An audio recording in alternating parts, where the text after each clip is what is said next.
Salam ASN berakhlak. Perkenalkan, nama saya Bernike Sarideo, AMDGZ, Angkatan ke-15, Kelompok 26, Golongan 2C, Unit Kerja Puskesmas Medan Johor. Saya merupakan ahli gizi. Materi yang akan saya bawakan pada hari ini adalah mengenai akuntabel dengan pengampu materi Ibu Yamnur Mahalia, SSTMKes. Konsep akuntabilitas. Akuntabilitas merujuk pada kewajiban setiap individu, kelompok atau institusi untuk memenuhi tanggung jawab dari amanah yang dipercayakan kepadanya. Amanah seorang ASN menurut SF Menteri Pendayagunaan Aparatur Negara dan Reformasi Birokrasi Nomor 20 Tahun 2021 adalah menjamin terwujudnya perilaku yang sesuai dengan core values ASN berakhlak dalam konteks akuntabilitas. Perilaku tersebut adalah yang pertama, kemampuan melaksanakan tugas dengan jujur, bertanggung jawab, cermat, disiplin, dan berintegritas tinggi.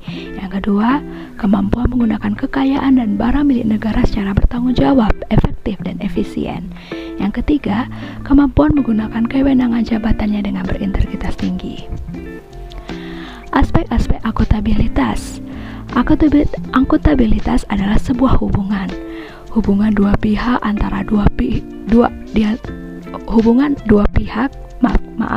hubungan dua pihak antara individu, kelompok, institusi dengan negara dan masyarakat. Yang kedua, akuntabilitas berorientasi pada hasil. Hasil yang diharapkan yakni perilaku aparat pemerintah yang bertanggung jawab, adil, dan inovatif.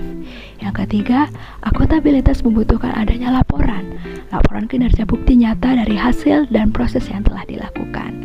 Dan yang terakhir, akuntabilitas memperbaiki kinerja.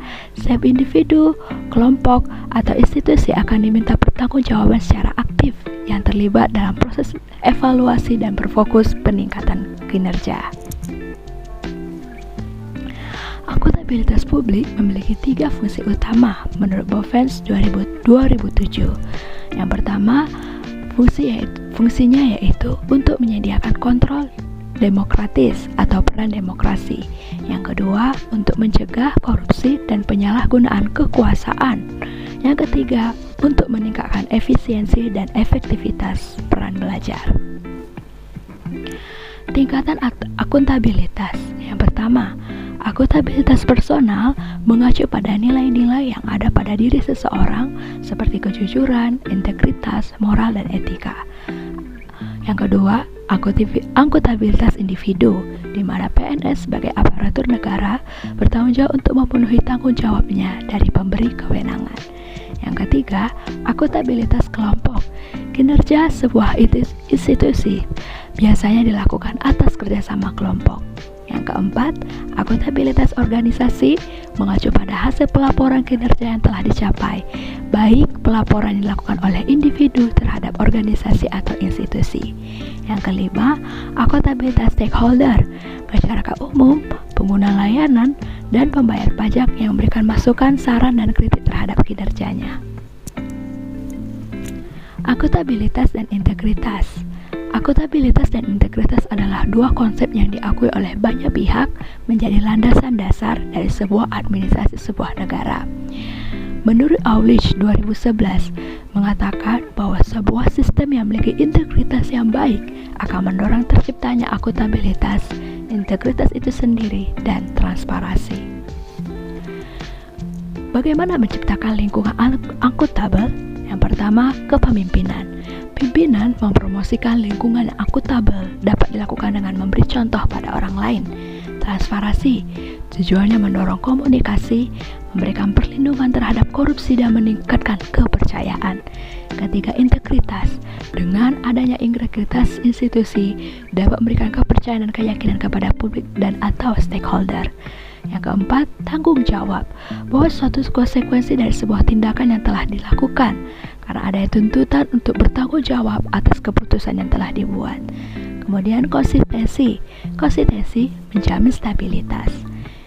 Kemudian keadilan.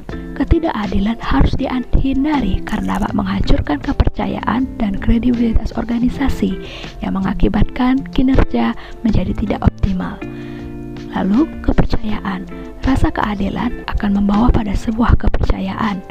Lalu keseimbangan, adanya harapan dalam mewujudkan kinerja yang baik juga harus disertai dengan keseimbangan kapasitas sumber daya, keahlian atau skill yang dimiliki. Lalu, bagaimana menciptakan lingkungan akuntabel? Yang terakhir adalah kejelasan.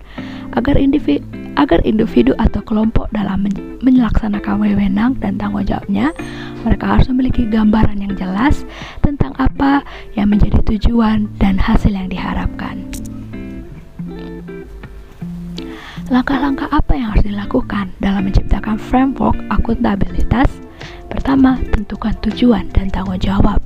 Rencanakan apa yang dilakukan untuk mencapai tujuan. Lakukan implementasi monitoring kemajuan. Berikan laporan secara lengkap. Kemudian berikan evaluasi dan masukan perbaikan. Terima kasih.